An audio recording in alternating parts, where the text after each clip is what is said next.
ce jour si merveilleux qu'on se retrouve ici à Bamako pour la deuxième session du Collège des chefs d'État de la Confédération AES.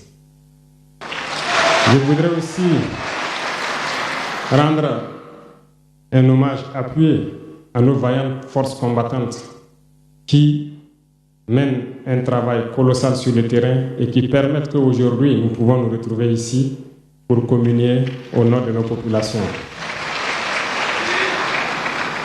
Je vais m'excuser encore une fois de plus auprès de ceux que mes mots pourraient vexer, parce que je n'irai pas par le dos de la cuillère. Nous allons nous attaquer encore aux mots qui miment l'Afrique.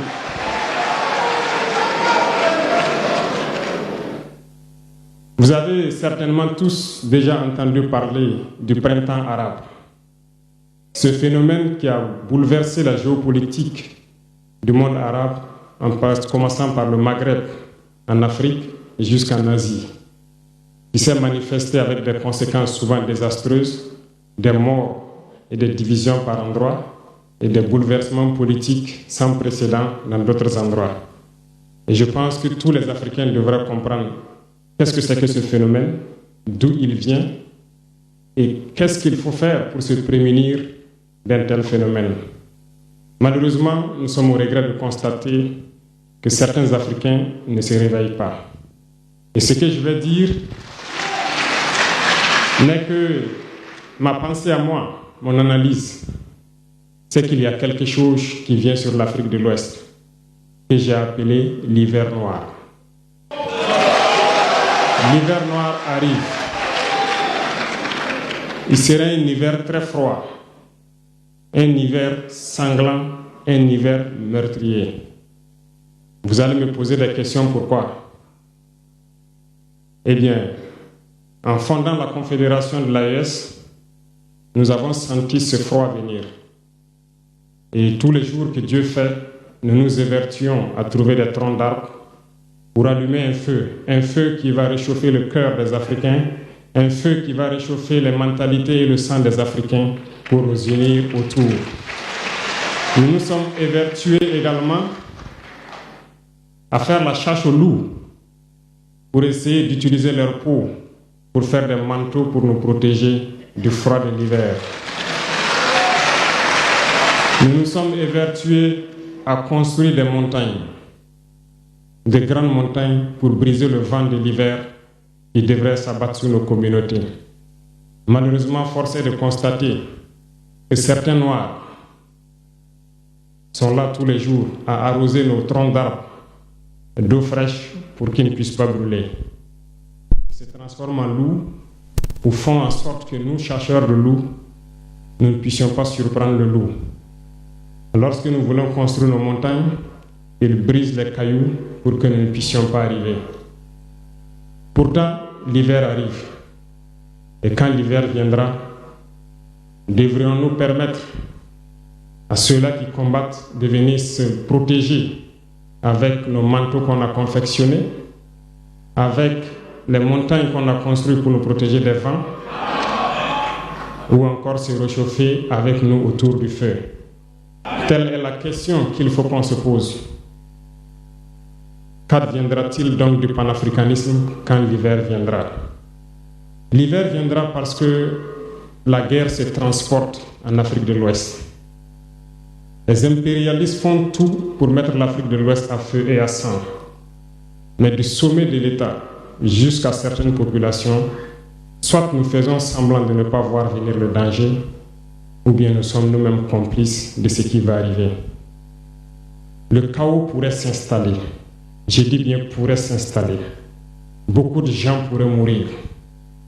Nous allons nous entretuer de manière tellement atroce que pendant ce temps, ils seraient là à piller nos richesses, à imposer leur volonté. Et ceux qui vont survivre de cette tragédie n'auront que deux choix. Soit s'unir pour toujours contre l'impérialisme ou se résumer à être des esclaves jusqu'à disparaître. Il faut donc se prémunir de l'hiver noir qui vient. Nous ne pouvons pas comprendre que les Noirs en Afrique de l'Ouest ici prie Dieu que les terroristes tuent des populations noires. Nous ne pouvons pas comprendre que des chefs d'État lâches se cachent derrière des médias, soi-disant médias, pour décourager, insulter, activer la haine entre les populations. Ces individus qui sont sur leur plateau, qui tous les jours du matin au soir crachent leur venin toxique pour attiser la haine entre les communautés, ils sont généralement très vilains. Avec leur gueule de musaraigne, ils ne savent que faire cela. Regardez-les bien. Ils sont là avec des yeux de drosophiles sauvages. Tous les jours, c'est cracher du venin. Ils cherchent à diviser les communautés. Sur les réseaux sociaux, ils sont là et ils sont nombreux. Pourquoi est-ce que nous, Noirs, cherchons à cultiver la haine entre nous? Et par hypocrisie, on se dit frère. Il faut que nous puissions nous dire la vérité de manière très crue, quitte à ce que ça vexe, on va s'excuser, mais il faut que nous nous réveillons. Pourquoi est-ce que le noir est comme ça? Pourquoi est-ce que nous ne pouvons pas voir le danger venir, nous unir et nous prémunir? Pourquoi est-ce qu'il faut que par nos comportements, nous allions affronter ces dangers qui risquent de nous décimer? Mais d'autres ont fermé les oreilles. Ils font semblant de ne pas entendre la politique de l'Autriche. Des peuples se complaisent dans la colonisation. Ils aiment cette domination. À peine s'ils n'appellent pas les impérialistes, venez nous coloniser. Nous aimons être vos esclaves. Nous nous posons souvent des questions lorsqu'on voit les réactions. Ces pseudo-intellectuels décérébrés qui sont là à longueur de journée à entamer des débats en toute indignité, en toute malhonnêteté, comme s'ils ne voient pas la réalité des exemples qui se présentent à nous. Il y a plein d'exemples.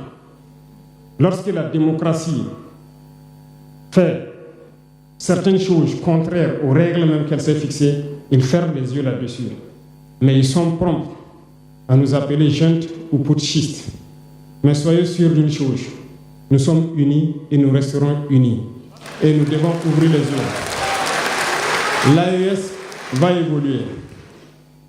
Tout n'est pas forcément rose. Tout ne peut pas aller au rythme que nous souhaitons.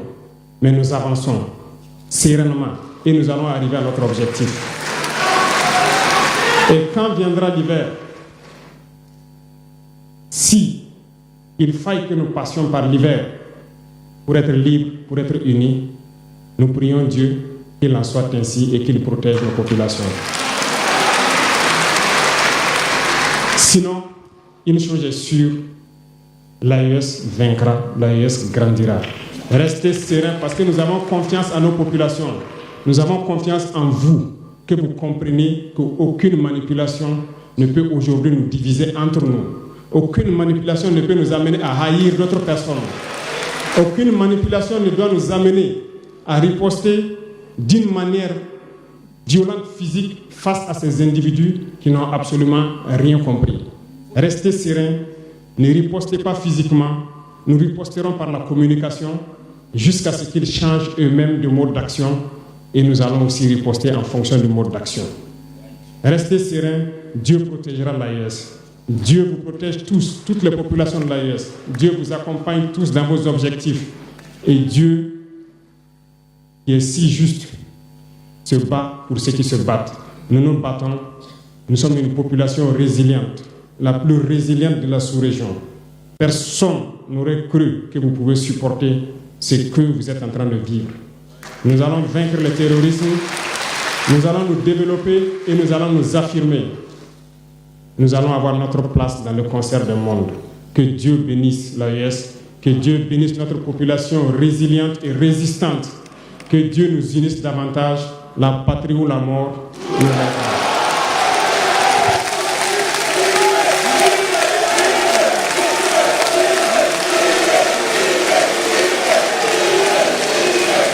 Merci.